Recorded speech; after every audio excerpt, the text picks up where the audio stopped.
I mean, for us, we made shots, and when we make shots, we're a pretty good basketball team. I thought defensively, after the quick start that Jackson got off to, we did a little bit better job on him and making his looks tough.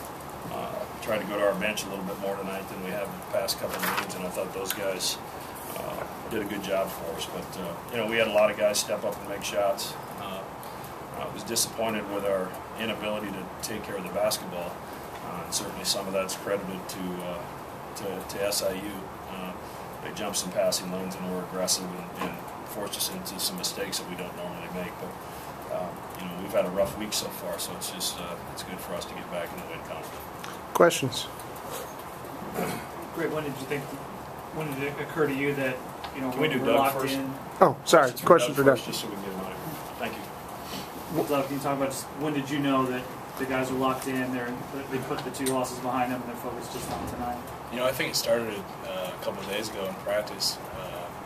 We knew Southern was a really capable team. I mean, they went into Wichita, made it a close game there, beat Indiana State. So we knew they were a real well-coached team, and I think we were ready for it. And, those 2 losses hurt, real close games, but we didn't change anything. We got back to the practice floor and did a good job of locking in. Does this feel at all like last year? I think you shot 75% of the game. Did it have that same feel at all to you?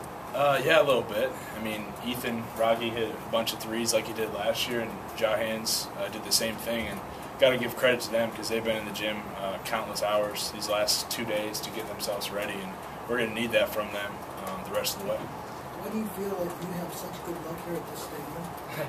It's the Under Armour balls. No, I don't know. I mean, it's a great program here, and I know Coach Hanson will turn it around. Got a great coach there, and good fan support. So it's fun to come here and play, and I think they got a great future. To see Jahans and Ethan hit some shots after a couple of rough games, how encouraging? It's big. Especially with the kind of attention me and Gregory draw inside for Jahans and Ethan to be ready like they were tonight. She gives us so much more confidence because you can't double team off Ethan or Jay because they're great shooters. So we just got to continue to have that kind of production from them. What else did you see that you liked about tonight?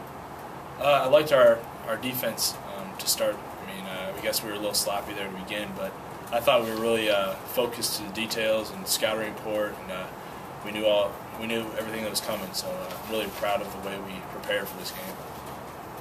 What did you do to try to make it tougher on Desmond Jackson after he made his first 4? Yeah, he got off to a hot start there. We made a couple mistakes, turned it over, and then went under a ball screen we shouldn't have. So after that, I think we kind of just regrouped and did a lot better job of focusing on him. Any other questions for Doug?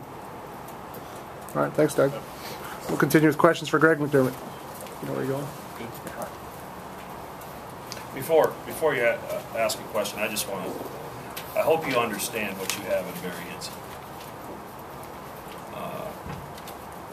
7 years ago, my wife was diagnosed with breast cancer, so today, Coaches versus Cancer Weekend's special to me. And in the Coaches versus Cancer game, 7 years ago, we played Southwest Missouri State, coached by Barry Hinson, and he beat our tail that night. It was a special night. We had a lot of friends and family there because of what Teresa was going through.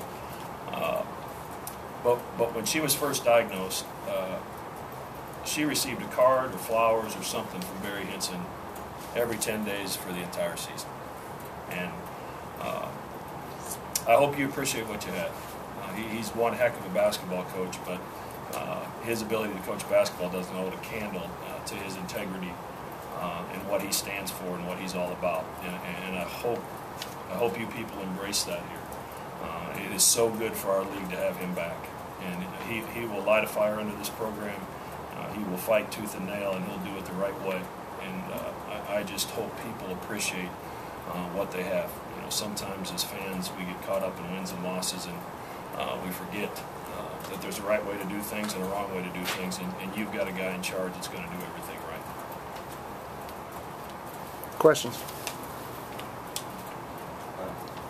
I know it doesn't look like the stats, but is it a little bit hard to play in such a small team, small equipped team like SIU had out there? It looked like Ichnike had a double-double, that's great, but he looked a little, They, it's like flies running around. yeah, they were coming, and they got some hands in there, and Gregory mishandled a few that some of the turnovers Gregory had and some of the turnovers Grant had were things that we probably should have come up with. But it's them covering ground a little quicker than we're used to when you have a front line player trying to cover that same ground. So there's things we were able to take advantage of. I thought the first half we did a good job just throwing it over top of them and letting our bigs go up and get it, Doug and Gregory, and let them score. But certainly they're pesky, and that peskiness I think forced us into some turnovers that we don't normally have.